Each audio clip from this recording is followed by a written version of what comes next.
नमस्कार साथियों, स्वागत है आपका कॉन्सेप्ट नर्सिंग क्लासेस में। आज की क्लास में KGMU nursing officer special next practice test solve करेंगे। Question number 1, what is the normal intracranial pressure 20 to 30 mmHg, 30 to 40 mmHg, 5 to 15 mmHg and 0 to 10 mmHg। Correct answer is option C, 5 to 15 mmHg एक normal intracranial pressure होता है। Intracranial pressure is the pressure exerted by fluids such as CSF within the skull। तो school के अंदर CSF के द्वारा जो fluid जो प्रेशर लगता है उसी को क्या कहा जाता है, इंट्राक्रेनियल प्रेशर। और इसकी जो नॉर्मल रेंज होती है एडल्ट्स में यह होती है 5 से 15 mmHg। Next question, which factor places an infant at greater risk than an adult for developing otitis media? कौन सा कारक एक शिशु को ओटाइटिस मीडिया विकसित होने के लिए एक वयस्क की तुलना में अधिक जोखिम में डालता है? Introduction of solid food, flat white Eustachian tubes, immature cardiac sphincter, keeping babies in semi Fowler's position while giving milk.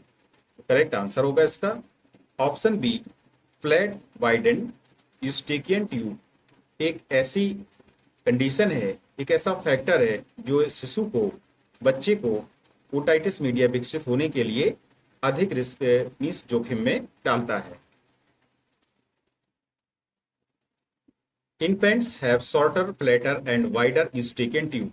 Infants होते हैं, जो बच्चे होते हैं, उनका जो यूस्टेकियन ट्यूब होती है वो छोटी होती है, फ्लैट होती है और चौड़ी होती है कंपेयर टू एडल्ट्स, एडल्ट्स की तुलना में। This makes it easier for bacteria और viruses travel into the middle ear, जिसके कारण जो बैक्टीरिया और वायरस हैं वो मिडिल ईयर तक आसानी से जा सकते हैं और इन्फेक्शन का कारण बन सकते हैं।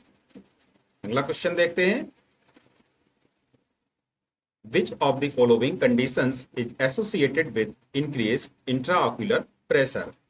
निम्नलिखित में से कौन सी स्थिति इंट्राऑक्यूलर प्रेशर में वृद्धि से संबंधित है? Cataract, conjunctivitis, retinitis and glaucoma. Correct answer is option D, glaucoma एक ऐसी कंडीशन है जो कि बढ़े हुए इंट्राक्रेनियल प्रेशर से संबंधित होती है। यहां पर हम लोग देख सकते हैं इस फिगर के द्वारा, यह एक नॉर्मल आई है और ये इंट्राक्रेनियल प्रेशर बढ़ने के कारण ऑप्टिक नर्व डैमेज होने का खतरा होता है। इसलिए यहाँ पर जो करेक्ट आंसर होगा ऑप्शन डी सही होगा, glaucoma. Glaucoma is an I condition that results from increased intraocular pressure which can damage the optic nerve and leads to vision loss if not treated। और यदि इस इंट्राऑक्यूलर प्रेशर को कम नहीं किया गया तो इससे विजन लॉस भी परमानेंट हो सकता है। इसलिए ग्लूकोमा को जो इंट्राऑक्यूलर प्रेशर है उसको पहले ही कम कर लेना चाहिए। यदि एक बार यह आंख की रोशनी कम कर देगा, मीन्स यदि इससे ऑप्टिक नर्व डैमेज हो जाती हैं तो पुनः आंखों की रोशनी वापस आना मुश्किल है। अगला प्रश्न देखते हैं, in spinal cord myelin sheath is formed by. Spinal cord में माइलिन शीथ किसके द्वारा बनी होती है? Schwann cells, oligodendrite, dendrocytes, osteocyte and microglia. आप लोग जानते होंगे अच्छी तरह से इस प्रकार से स्ट्रक्चर होता है नर्व सेल का। तो इसमें जो एक बड़ा सा डेंड्राइट होता है, एक्सॉन कहलाता है, और इस एक्सॉन के ऊपर माइलिन शीथ पाई जाती है। तो यहाँ पर जो क्वेश्चन पूछा गया है कि स्पाइनल कॉर्ड की जो माइलिन शीथ है यह किसकी बनी होती है, तो यह बनी होती है ओलिगोडेंड्रोसाइट की, इसलिए बी ऑप्शन करेक्ट है। In the central nervous system which includes the brain and spinal cord, myelin sheaths are formed by oligodendrocyte। Central nervous system जिसके कि दो भाग होते हैं, ब्रेन और स्पाइनल कॉर्ड, ठीक है। और जो इसमें माइलिन शीथ होती है यह किसकी बनी होती है? ओलिगोडेंड्रोसाइट्स की। These cells are extend their process to multiple axons and insulate them with myelin. In contrast, Schwann cells from the myelin sheath in the peripheral nervous system. और यदि देखा जाए तो जो पेरीफेरल नर्वस सिस्टम होता है जिसमें जो माइलिन शीथ होती है यह स्वान सेल से बनी होती है। तो यह अंतर आपको पता होना चाहिए क्योंकि हमारा नर्वस सिस्टम दो प्रकार का होता है, एक तो सेंट्रल नर्वस सिस्टम और peripheral nervous system. Central nervous system के दो पार्ट होते हैं, ब्रेन और स्पाइनल कॉर्ड, और पेरीफेरल नर्वस सिस्टम के दो पार्ट होते हैं, ऑटोमेटिक नर्वस सिस्टम और सोमेटिक नर्वस सिस्टम। तो इसमें जो विशेष अंतर ध्यान देने योग्य है कि सीएनएस के जो नर्व सेल होती हैं उनकी माइलिन शीथ बनी होती है ओलिगोडेंड्रोसाइट्स की, जबकि इसकी माइलिन शीथ बनी होती है स्वान सेल्स की। एक फिगर के द्वारा हम लोग इस चित्र में देख सकते हैं कहाँ पर क्या दिया गया है। तो ये डेंड्राइट्स हैं, उंगली के समान संरचनाएं।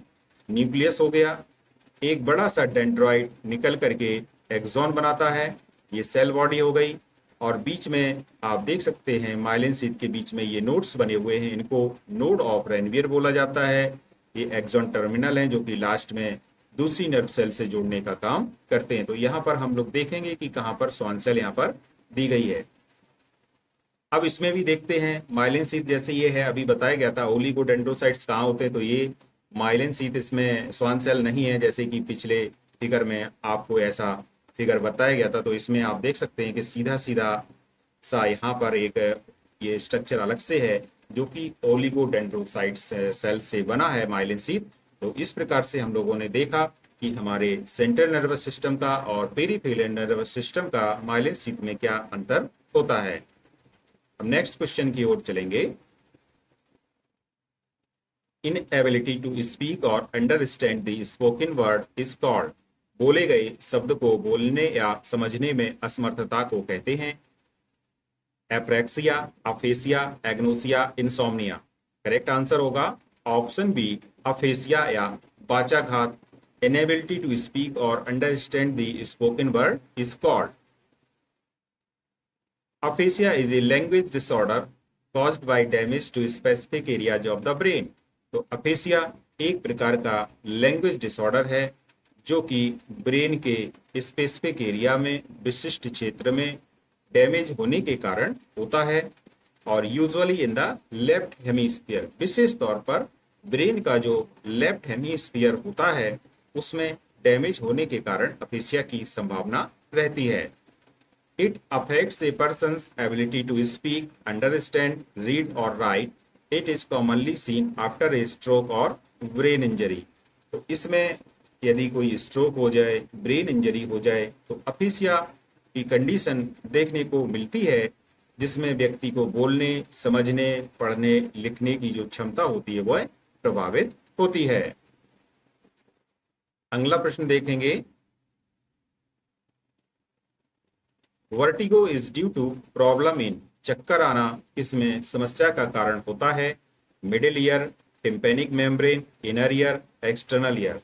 इसमें जब जो हमारे ईयर्स होते हैं इनका काम body of balancing of body भी होता है। तो यहाँ पर यदि आंतरिक कर्ण में मीन्स इनर ईयर में यदि कोई प्रॉब्लम हो तो यह वर्टिगो का कारण यानी कि चक्कर आने का कारण बनती है, इसलिए सी ऑप्शन सही है। Vertigo is a sensation of spinning or dizziness often caused by disorders of the inner ear such as vestibular neuritis, Meniere's disease, or benign paroxysmal positional vertigo. The inner ear contains the vestibular system which helps in maintaining balance। Vertigo एक असंतुलन होता है, एक प्रकार की ऐसा disorder होता है जिसमें हमें ऐसा लगता है कि स्पिन हम लोग घूम रहे हों, चक्कर आ रहे हों, तो यह वर्टिगो की कंडीशन होती है। और इनर ईयर में डिसऑर्डर होने से, कोई विकार होने से यह देखने को मिलता है। Next question.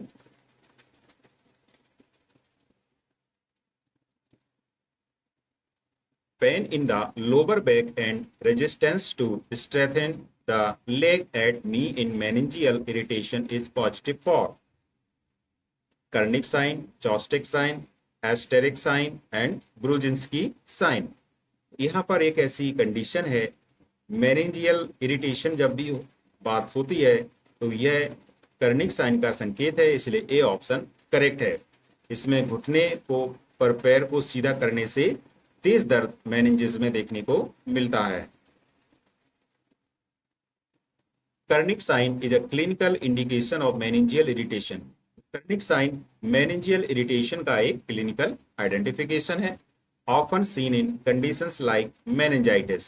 It is tested by flexing the patient's hip and knee at 90 degree and then attempting to straighten the knee. तो घुटने को पहले तो मोड़ा जाता है 90 डिग्री पर और उसको फिर सीधा किया जाता है। तो ऐसा करने पर रेजिस्टेंस और pain in the lower back और हैमस्ट्रिंग इंडिकेट से पॉजिटिव कर्निक साइन, और यदि रेजिस्टेंस हो लोअर बैक या हैमस्ट्रिंग में तो यह पॉजिटिव कर्निक साइन का संकेत होता है। Next question, the largest cranial nerve is optic, oculomotor, trochlear and trigeminal. Largest cranial nerve यह कौन सी होती है? यह होती है ट्राइजेमिनल नर्व। और बात आए जब लॉन्गेस्ट क्रेनियल नर्व की, हमारे बॉडी की लॉन्गेस्ट नर्व एक्चुअली में वेगस नर्व होती है, लॉन्गेस्ट क्रेनियल, लेकिन यहाँ पर हम लोगों से लार्जेस्ट के बारे में पूछा गया है, इसलिए डी ऑप्शन करेक्ट है। Trigeminal nerve largest cranial nerve होती है। The trigeminal nerve, cranial nerve 5, is the largest cranial nerve. It is a mixed nerve, meaning it has both sensory and motor function. एक बात और आप लोगों को समझनी चाहिए, ट्राइजेमिनल, ट्राई मतलब होता है तीन और जेमिनल मीन्स होती हैं शाखाएं। तो एक ऐसी नर्व जिसमें तीन शाखाएं निकलती हैं, इसको ट्राइजेमिनल नर्व कहते हैं। और यह हमारे पूरे चेहरे पर पाई जाने वाली नर्व होती है, और ये लार्जेस्ट भी होती है, मिक्स्ड होती है। मिक्स्ड मीन्स सेंसरी का, मोटर का, दोनों का काम ये करती है। It is responsible for facial sensation, facial sensation का कंट्रोल करना, and motor function such as biting और चूइंग, और चबाने के लिए, और इसका जो है फंक्शन होता है। अगला प्रश्न देखते हैं, The premature closure of the sagittal suture is called स्कैफोसेफेली, ऑक्सीसेफेली, एक्रोसेफेली, एनसेफेली। यहाँ पर इस प्रकार से स्कल का स्ट्रक्चर आप लोगों ने देखा है, बच्चों में यह बाद में बंद भी हो जाता है। यहाँ पर जो डायमंड शेप स्ट्रक्चर होता है यहाँ पर, और यहाँ पर ये पीछे का जो स्ट्रक्चर होता है फॉन्टानेल का, ये ट्रायंगुलर शेप होता है।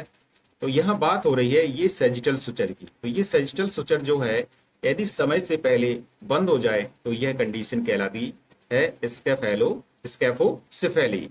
और यहाँ पर एक फिगर के द्वारा हम लोग देख सकते हैं, जब ये स्कैफोसेफेली होती है तो किस प्रकार से यह फेस देखने को मिलता है।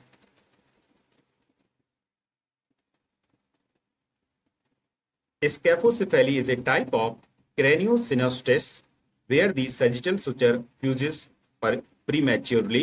This causes the head to grow long and narrow, giving a boat-like shape.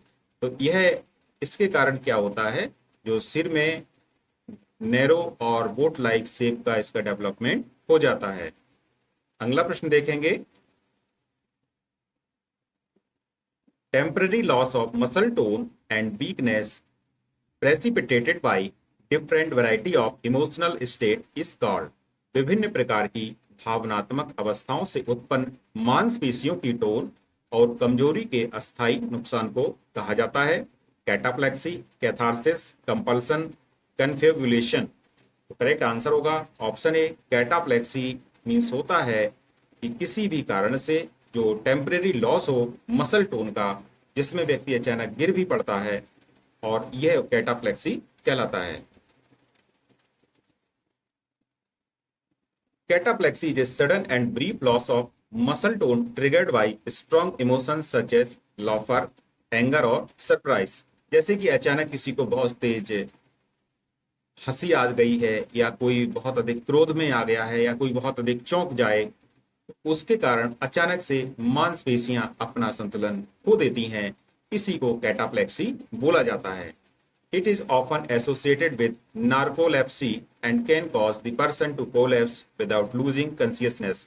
तो इसमें क्या होता है, कंसियसनेस व्यक्ति का लूज नहीं होता है, लेकिन व्यक्ति की चेतना बिल्कुल खत्म नहीं होती है, लेकिन अचानक से मांसपेशियों की टोन कम हो जाती है और यह अस्थायी होता है, और जब कम हो जाएगी तो व्यक्ति गिर भी सकता है, जमीन पर गिर जाता है। तो इस प्रकार से आज का प्रैक्टिस टेस्ट यहीं पर समाप्त होता है। यदि आपको ये पसंद आए तो please like, comment and subscribe my channel. धन्यवाद।